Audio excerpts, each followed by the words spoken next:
We've been talking in this sermon series called Suitcase, we've been talking about baggage, the baggage that we bring into our relationship with God. Because the reality is that all of us bring into our new covenant with God baggage from the old covenants that we've been a part of. And it doesn't matter whether that's the covenant of family, the covenant of marriages, the covenant of, it just really doesn't matter. We bring in baggage. And so we've been talking about that throughout this sermon series. And today we're talking about idols. And the reason that we're talking about idols is because this is one of the huge things that can derail our relationship with God. Now, as we get into this text, what we're going to find is that this doesn't seem to have a lot to do with idols, but I'm going to be talking about idols in a way that might be new for some of you. In Colossians chapter 1, verse 15, it says, "The Son is the image of the invisible God, the firstborn over all creation. For in him all things were created, things in heaven and on earth, visible and invisible. Whether thrones or powers or rulers or authority, all things have been created through him and for him. He is before all things, and in him all things hold together. And he is the head of the body, the church. He is the beginning and the firstborn among the dead, so that in everything he might have the supremacy. For God was pleased to have all his fullness dwell in him, and through him to reconcile to himself all things, whether things on earth or things in heaven, by making peace through his blood shed on the cross." Now, immediately the problem that we have is that this doesn't seem to have anything to do with idols. But let me help you to see this a little bit differently. As we go through the text today, as we go through this sermon, we're going to ask ourselves a few questions. The first one is, what is an idol? The second one is, why do I need a mediator? And the third one is, how does the church fit in? Now, I'm sure that as you're looking at those questions, you don't see probably the relationship between those, but that's okay. Hopefully it'll make sense as we go along. And if it doesn't, that's okay. That's the theme of this Sunday that we are in right now. So what we're talking about is idols, and the first thing we want to do is ask ourselves, what is an idol? Now, the thing that's really kind of tragic, I think, is that generally speaking, if you go on YouTube and you put in sermon on idol, you're going to probably hear variations of the same sermon over and over again. And it's not that those sermons are wrong. They're not. They're not wrong at all. It's going to talk about how anything that you put above God is an idol. And that, there's all kinds of idols that you can have in your life. You can make an idol out of money. You can make an idol out of relationships. You can make an idol out of all kinds of things. That's not wrong. The problem is that it's kind of wrong. What I mean by that is this: it's not complete. Anything, technically speaking, anything you put above God is a false god. Now, there's a less common answer for what an idol is, and that is this: an idol is a false mediator. An idol is a false mediator, okay? And it's not hard to explain this. So if you were back in the ancient Greek times and you were worshiping the god Zeus, and you went to the local temple and they had a statue of Zeus, and your buddy at his home, he had a little shrine and he had his little statue of Zeus, Did people believe that each one of those was actually the real Zeus? No, they didn't. They believed that those were images of Zeus. You see, the idol, it's not like they believed that wooden or stone carving itself was God. They believed that it was a mediator between them and God, and a mediator that they could worship through. Now, strictly speaking, an idol is a representative of a false god. And most of the time when we hear sermons on idols, we're hearing really about sermons on false gods. Don't have a false god of money. Don't have a false god of a relationship. Don't have a false god of success, whatever it is. And there's nothing wrong with those ideas, but the problem is we hardly ever hear about having a false mediator, because that's actually, it's a little bit harder to grasp. Ancient people weren't dumb. They knew their statues weren't God. They knew that those were mediators. So the problem is that we have to ask ourselves is, why is the Bible against idols as a mediator? Why is it that the Bible says, okay, you can't have any false gods, but you can't also have any false mediators? Why why does it make a big deal of that? And believe me, it makes a big deal of that. In Isaiah chapter 6, remember that Isaiah 6 is that chapter where Isaiah says, "Here am I, send me." Do you guys remember that? So Isaiah gets taken up in this vision of the throne room of God. And he says, "Woe is me, I'm undone, because I'm a man of unclean lips. And I come from a people of unclean lips." And remember that an angel took a coal from the altar and touched his lips and said, "Your lips are clean." And then they said, who's going to go for us? And Isaiah says, "I'll go for you, send me." Now, the problem is that this is true in the military. It's also true in your relationship with God. You might want to know what you're getting into before you volunteer. Sometimes God will ask you to do things that might not be the most fun things in the world. And the problem is that most of the time, we just go to that part of the sermon where Isaiah says, "Here am I, send me." We don't go to the part where we find out what Isaiah was sent for. But that's the passage here, starting in verse 9. It says, he said, "Go tell this people, be ever hearing but never understanding, be ever seeing but never perceiving. Make the heart of this people calloused, make their ears dull, and close their eyes. Otherwise they might see with their eyes, hear with their ears, understand with their hearts, and turn and be healed." Well, that's not a very fun task, right? If you're Isaiah and you said, "Here am I, send me," God says, "Okay, this is what you're going to do. Go tell this people that they're going to be ever hearing and never understanding, ever seeing, never perceiving. Make the heart of this people callous, make their eyes dull, and close their eyes." It seems like, number one, God's being mean. And number two, it seems like that he's enlisting Isaiah to be the bearer of bad news, at the very least. Verse 11 says, "Then I said, 'For how long, O Lord?'" So that's a good question, right? God says, "Here, I've got this task for you that's not very pleasant." And he says, "Well, for how long? And for how long is this going to happen?" This isn't a good answer either. It says, "Until the cities lie ruined and without inhabitants, until the houses are left deserted and the fields ruined and ravaged, until the Lord has sent everyone far away and the land is utterly forsaken. And though a tenth remains in the land, it will again be laid waste. But as the terebinth and the oak leave stumps when they are cut down, see, the holy seed will be a stump in the land." Yikes. That is incredibly rough. Now, you might think that this, again, God seems to be not being very nice to Israel. But I can assure you that what's happening here is that there's a natural consequence. By natural, I don't mean it's outside of God's hands. I mean, it has to do with the way that God made the world. There's a natural consequence. Something that God has made, embedded in the world and set into motion, is coming to pass. God is just. That means that we get the consequences that naturally follow from things, and that's what's happening here. Now, to understand what's happening and why this is the judgment, we have to turn to Psalm 135 in verse 15. Now, there's going to be a direct connection here between these two passages, and don't miss it. Psalm 135:15 says, "The idols of the nations are silver and gold, made by human hands. They have mouths but cannot speak, eyes but cannot see. They have ears but cannot hear, nor is there breath in their mouths. Those who make them will be like them, and so will all who trust in them." Do you guys see the connection? If you know the history of Israel, you know that exactly what's going on here. What's Israel been dealing with? What have they been struggling with? What have they refused to give up? They refused to give up their idolatry. And God said, look, here's the problem. The problem is if you make an idol, if you make this mediator between God and man, if you make a graven image, if you cast an idol, if you make an idol your mediator, there's going to be a problem. And the problem is that your idol cannot see, and your idol cannot hear, and your idol cannot speak.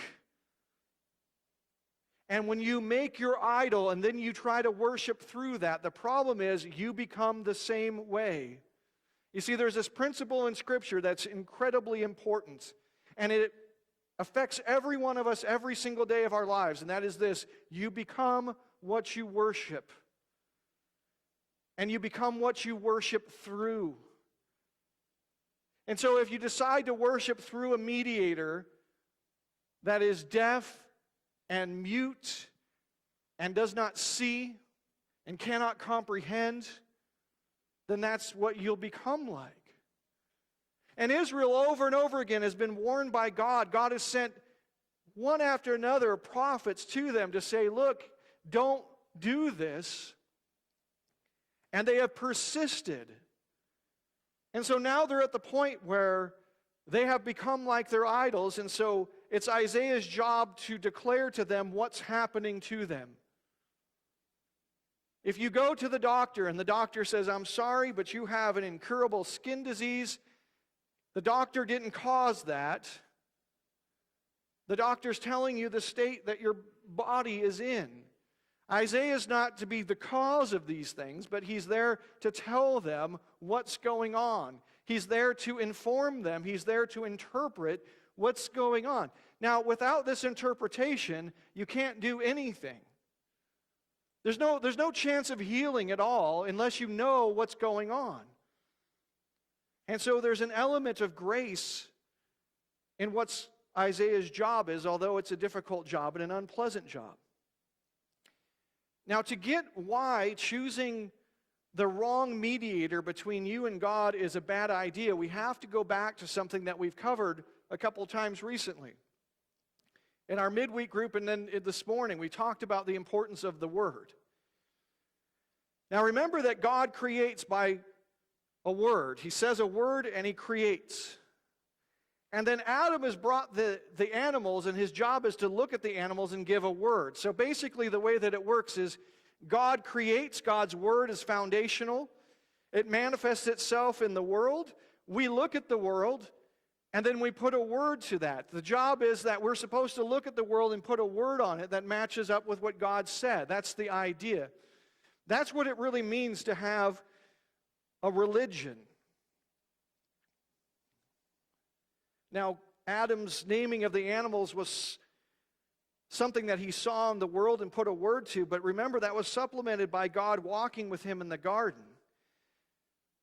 Now, to understand how important this is, you have to understand that throughout the Bible, your confession or your lip really refers to your religion. Remember when we read this passage in Isaiah, we talked about what came before it. Remember that Isaiah was brought up to the throne room of God, and what was his immediate reaction? His reaction was, I am a man of unclean lips. He said, in fact, first he says, woe is me, I am undone. Meaning, I don't belong here. This is going to be the death of me. This is going to be the end of me. Why? Because I'm a man of unclean lips. He didn't mean that he just got done eating at Carl's Jr. and ran out of napkins. He meant that his confession, his words, were wrong, they're impure. Not only am I a man of unclean lips, but I'm a man of unclean lips. But I live among a people of unclean lips, meaning that this is who we are. And of course, that's exactly why this judgment is falling on them. But that's what it means to have a religion or a confession. It means that the words that you speak are either in alignment with the words that God created the world with, or they're not. And we talked about some examples in our midweek study about this. Is you can have a kid that grows up in a family, and let's say the father is alcoholic and is abusive, and his mom says, well, your dad loves you. Your dad loves you. And he grows up thinking, okay, my dad loves me.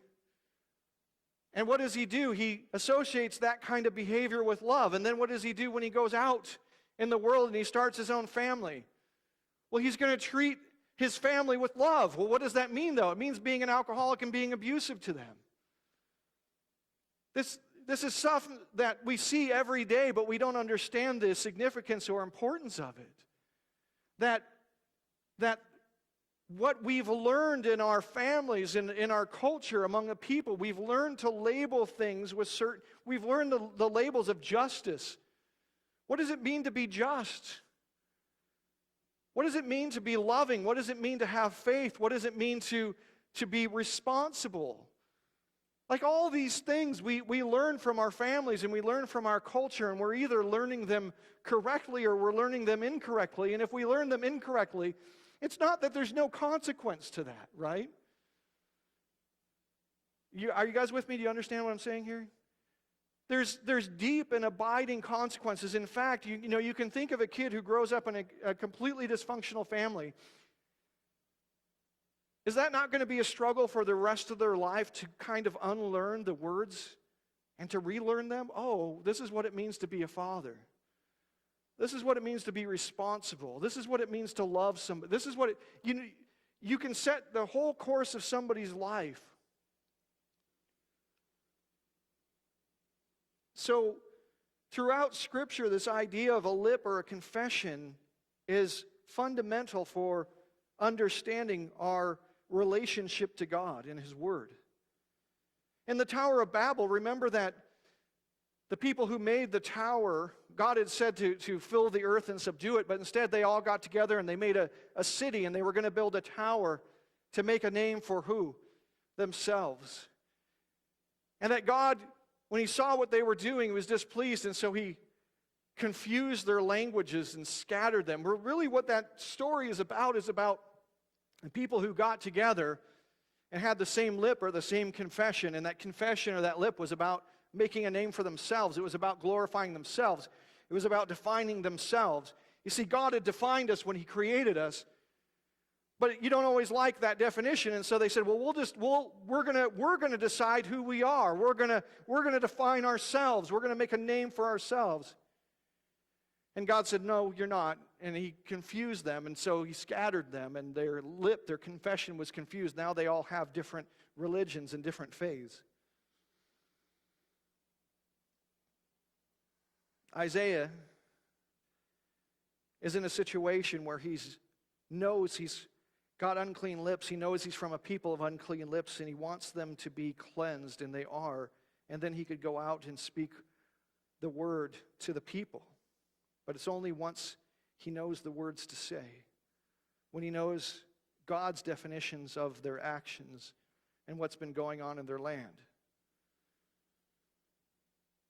It's interesting that whenever tyrants come to power, one of the things that always happens is that there's a dedication to changing the language.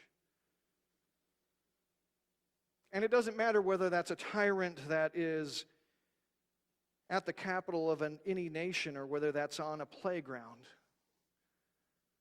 I was listening to a sermon this week, and a guy said that when he was a kid, he remembered the scene. He laid it out in full detail. He was sitting in the men's restroom at his school, and he was washing his hands, and a guy came in whose name he remembers to this day, and he made fun of the kid's chicken legs. And this kid then, for the rest of his time growing up in school, he said he had never thought about his legs before. He had never thought about the fact that there's a way that they're supposed to look, and he's never thought about the fact that they don't look the right way. But now for the rest of his school career, he goes through school being embarrassed about his chicken legs. You see, the issue here is a fascinating one, is that somebody has defined him for him, and that somebody wasn't God. And by labeling that and putting a word on that that's not true, that doesn't correspond with what God says, there's a tyranny that's imposed on him that he remembers to this day.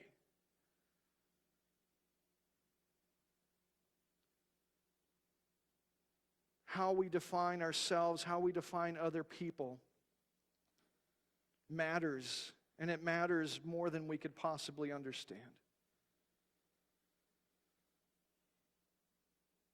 The issue is that you bring a lifetime of definitions into your relationship with God. You have a lifetime of definitions that you've collected. Maybe you've collected them from experiences growing up. Maybe you've collected them from what other people have said about you. Maybe you've collected them from who knows where, the culture, everywhere. And you bring that into your relationship with God. And to think that that's not going to have an effect, that's not going to change the nature of your relationship with God, is not seeing things clearly. In fact, you don't really know how to relate to God except for understanding the words and getting them right. So the second question that we need to ask ourselves is, why do I need a mediator? Why do I need a mediator? Why do people make these statues, these idols? Well, because you need them. You need a mediator. The problem is that God is spirit, and he can't be touched, he can't be seen. He can't be encountered the way that we encounter things that are physical. You see, the problem is we're embodied physically, and we can respond to physical things, but the spirit, we have a hard time with that. And so the problem is that God being spirit, it's very difficult for us to relate to that. And I can give you an example. It's one I used in our earlier class. Think about beauty without thinking about any example of beauty. Think about beauty without thinking about any physical representation or example of beauty. Just think about the concept of beauty. Now, you might be able to think of the word, but you can't think about letters, you can't think about sounds. Those are physical things. You see the problem? Beauty is a physical or a spiritual quality. It exists outside of physical reality. But it manifests itself like all spiritual things do. It manifests itself physically. But that's the only reason you can really think about it, is because you can think about the physical manifestations. Right? If I take all those physical manifestations away, what is left? What can you think of? You see, the problem is you need a mediator, because you can't think of spiritual things without thinking of instances physically of those spiritual things. But the problem is that the mediator you choose will have a lasting and profound effect on how you view these spiritual truths and how you view God himself. God is upset with Israel because they've chosen a poor mediator. They've chosen a mediator that is deaf and that's blind and that's dumb. They've chosen a mediator that's a hunk of something. It represents something, but the problem is it can't represent it very well. You can think of beauty once again. If I gave you a statue that was beautiful and I said, here's beauty, and you grew up thinking, well, that's what beauty is, but that's all that beauty is. Somebody else goes, oh, is that woman beautiful? And you're like, nope. Is that mountain beautiful? Nope. Why? Because this statue is beautiful. And these things don't look anything like that statue. Right? You're limited by the mediator that you have. You're limited by the mediator that you choose. And if you choose a mediator that is deaf and dumb, that doesn't know the words and can't teach you the words, then how are you going to understand what words to use? How are you going to understand the categories that God makes? How are you going to understand what love is? How are you going to understand what faithfulness is? How are you going to understand what truth is if you don't see those things embodied? This seems like a simple thing, but I assure you it's not simple. And I think, prove that to you by having you go back and think about your families when you were growing up as a kid. And you can think about some of the things that you thought were true about your family, only later to realize that weren't true. You can think about the fact that the way that you define father and mother, for example, you think about your own father and mother. But you can also understand now that you're older that those are inadequate. You can think about maybe some of the things that your fathers and mothers did that were wrong, that weren't right, that weren't complete. And how only by seeing other instances do you now understand that them as a mediator for those ideas maybe wasn't all it needed to be.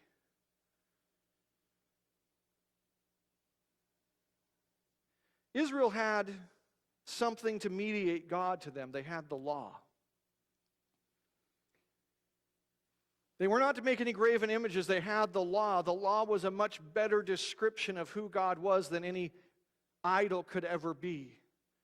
And in fact, along with the law, what God did was he sent prophets to them to say, here's where you're going wrong.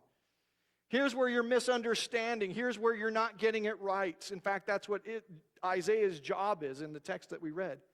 Isaiah's job is to say, this is where you're getting it wrong. This is where you're misunderstanding. This is where you've gone off the path. But it's interesting that even with the prophets and the law, those were not sufficient mediators. And it's easy to show this. When Jesus comes, his own people do not recognize him. In Matthew chapter 11, verse 8 and 9, it says, "For John came neither eating nor drinking, and they say he has a demon. The Son of Man came eating and drinking, and they say here is a glutton and a drunkard, a friend of tax collectors and sinners. But wisdom is proved right by her deeds." So God sent John the Baptist to be the forerunner, and they said, "Oh, this guy's not godly.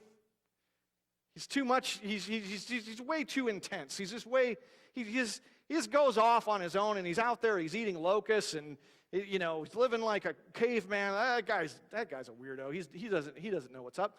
And then Jesus came, who God also sent, and they're like, "Oh, this guy can't be, this isn't a godly person. Look at, he's eating with tax collectors and sinners." You see, they didn't recognize Jesus when he came.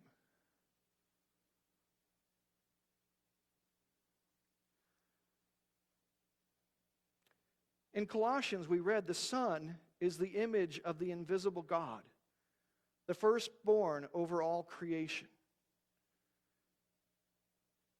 And we read in verse 19, "For God was pleased to have all his fullness dwell in him, and through him to reconcile to himself all things." Jesus was the fullness, the complete embodiment, the exact representation of who God is. If you want to know what it means to love, look at Jesus. If you want to know what it means to be faithful, look at Jesus. If you want to know what it means for God to be God, look at Jesus. Jesus is the exact representation. In him, all the fullness of God dwells. He is the only proper mediator. He's the only person that you can go to and say, that is what God meant when he said these things. That is what God is. And an idol or a statue will not do it for you. God's mediator is not static, not something you can shape to your purpose. It's something that challenges you continually. When Jesus walked on this earth, he was constantly challenging the religious leaders in their understanding of the law. And he was saying stuff like, "You guys don't know what you're talking about. You guys you're tithing a tenth of your spices as if that's super important. You're putting that above things like justice and mercy." And in fact, over and over again, Jesus gets into conflict with the religious leaders because they're mad at him for healing on the Sabbath. As if those Sabbath rules are somehow more important than love or justice or mercy. In fact, they're more important than Jesus actually healing somebody. They're like, "Oh yeah, you can heal people, just not on the Sabbath. Wait till Sunday." And Jesus shows them that they don't know what they're talking about. You see, I think most of us as Christians understand that we shouldn't value things above God, that we shouldn't put money above God, or we shouldn't put a relationship of, I think, it doesn't mean we don't do that sometimes, but I think we understand we're not supposed to. I think this problem of choosing the wrong mediators is actually a much bigger problem that we struggle with, because we have a tendency, I think, as Christians to not want to avoid the struggle of a mediator who's living and active. You see, why is it that Israel didn't recognize Jesus when he came? They had the law, and they had the Old Testament, they had the prophets. Jesus was the fulfillment of all of those things. They had those things, and yet they had made an idol out of those things. They had made those the mediator between them and God, when in reality what needs to happen is the mediator between them and God needs to be a person. It needs to be Christ. But it's a lot easier to take something inanimate and make that the mediator, because then you don't have to struggle with a real person. You can manipulate something that's not alive. And that's what they did over and over again to the law. They manipulated it. They said, well, here's an interpretation of the law that makes me feel good and makes me comfortable and makes me look good, more importantly. And so let's go with that interpretation. Don't think that we don't do this as Christians. Don't think that we're not tempted by the same things that the religious leaders were. The reality is that Jesus is alive and he's active, and he will struggle with you if you make him the mediator. You will be forced to struggle with things. You will be confronted with things, and you will be shown that the error of your ways in places that make you incredibly uncomfortable if you make Jesus the mediator that he is supposed to be. If you actually read through the stories, the Gospels, and the stories of Jesus that are contained in the Gospels, and you actually read them with an open mind, and you actually struggle with them, saying, what is this saying to me? Not just, what do I want this to say? But what is this actually saying? You will very often be uncomfortable. Well, lastly, how does the church fit in? How does the church fit in? Verse 18 says, and he is the head of the body of the church. He is the beginning and the firstborn from among the dead, so that in everything he might have the supremacy. So the church is brought into this, and it's interesting that it should be.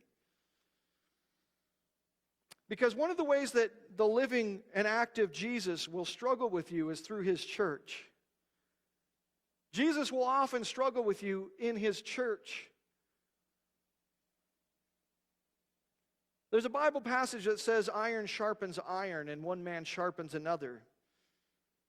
And I think in the church we see a great example of this, because what will happen is through conflicts and disappointments, through sin and forgiveness, through burdens that must be carried, through encouragement and love and grace. The issue here is an important one, that in the people around you who are Christians, the Spirit of Christ dwells. And you have to contend with that. It's a lot easier to say, well, here's what my Bible says, and this is my safe interpretation of that, and that's where I'm going to stick with. And then the problem is that then you end up dealing with somebody who's a Christian, and you think to yourself, well, I don't know. It's easy to say, well, this is the way we should handle this, and then you go talk to somebody who's a real-life human being who's actually struggling, and you say, well, wait a second, maybe there's another way of looking at this. Maybe I need to struggle with this a little more. Or maybe somebody confronts you on something and says, hey, you need to think about this, and you say to yourself, well, maybe I haven't understood this the way that I thought.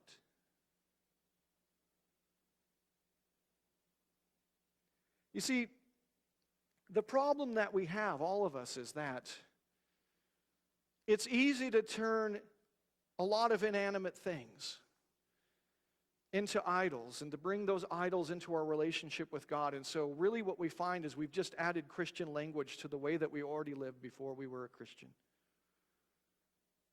And that happens more often than we would like to admit. But in doing that, we miss out on all of the blessings that are found on having Jesus teach us the right words. We miss out on all of the benefits that are found, all the blessings that accrue.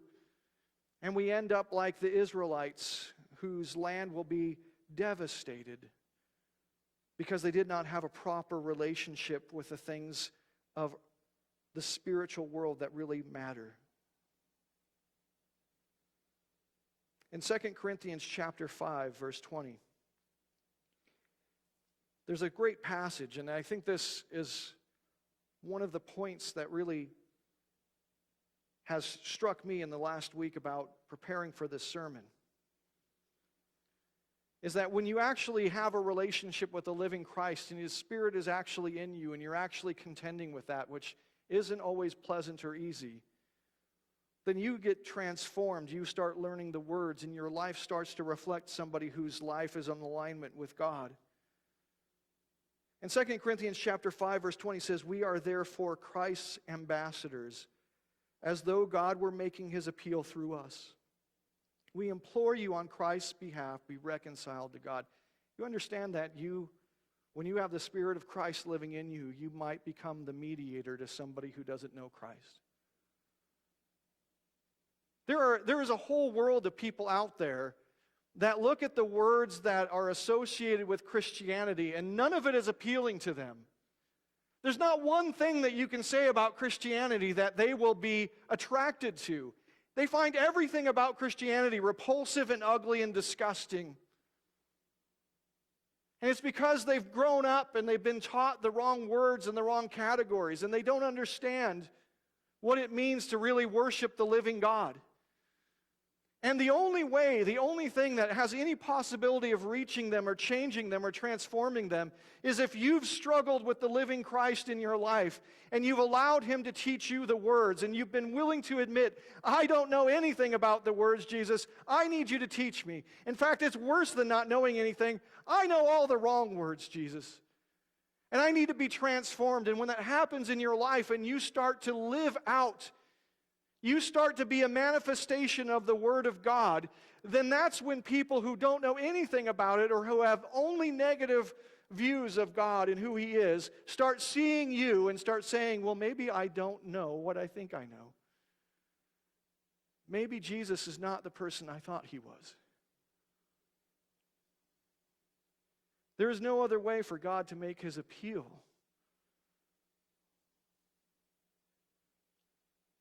I remember it used to be when you would go to a motel room, you could open up the drawers. I remember discovering this fact when I was a kid, and I was so excited about it, that every time we stayed at a motel, I would go and I'd search all the drawers, because what would you find inside? A Bible. There would be a Gideon Bible in one of the drawers. And there's been plenty of people through history that have picked up that Bible and read, and the Spirit has worked in their lives, and they've come to a saving knowledge of Christ through that. But in comparison to the number of people who have been transformed by someone who has lived a life of struggling and wrestling with Christ and been transformed by Him, it's not even close. This is the way that people are transformed. God has such great plans for the world. God has such a deep, abiding love for every one of us and for the entire world. God wants so badly to bless everyone on this planet. And we can make our mark.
Thanks for joining our worship service today.